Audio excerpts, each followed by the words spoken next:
പാതയോരങ്ങളിലും പൊതുജനങ്ങൾക്ക് ബുദ്ധിമുട്ടുണ്ടാകുന്ന തരത്തിലുമുള്ള അനധികൃത ബോർഡുകളും ബാനറുകളും ഫ്ലക്സുകളും കൊടിതോരണങ്ങളും നീക്കം ചെയ്യണമെന്ന് ബഹുമാനപ്പെട്ട ഹൈക്കോടതി നേരത്തെ നിർദ്ദേശിച്ചിട്ടുള്ളതാണ്.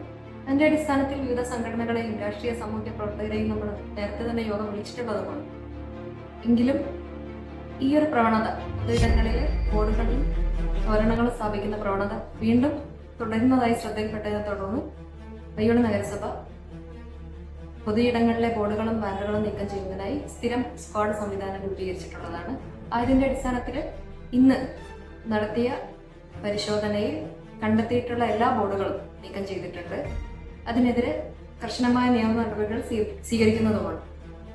ഇനിയും സ്ക്വാഡ് പരിശോധന തുടരുന്നതും എല്ലാ വാർഡുകളിലും 36 വാർഡുകളിലും പൊതു റോഡുകളിലും മറ്റും സ്ഥാപിച്ചിട്ടുള്ള എല്ലാ ബോർഡുകളും നീക്കം ചെയ്യുന്നതാണ്. അതിനെതിരെ കർശന നടപടി സ്വീകരിക്കുന്നതുമാണ്. അതോടൊപ്പം പൊതു ഇടങ്ങളിലല്ലാതെ സ്വകാര്യ ഇടങ്ങളിൽ പൊതുജന യാത്രക്കാർക്ക് ബുദ്ധിമുട്ടുണ്ടാകുന്ന തരത്തിൽ സ്ഥാപിച്ചിട്ടുള്ള ബോർഡുകൾക്കെതിരെയും നടപടി സ്വീകരിക്കുന്നതാണ്. അതുകൊണ്ട് തന്നെ അനുമതിയില്ലാതെ യാതൊരുവിധ പരസ്യ ബോർഡുകളോ ബാനറുകളോ സ്ഥാപിക്കുന്നതെന്ന് അറിയിക്കുന്നു.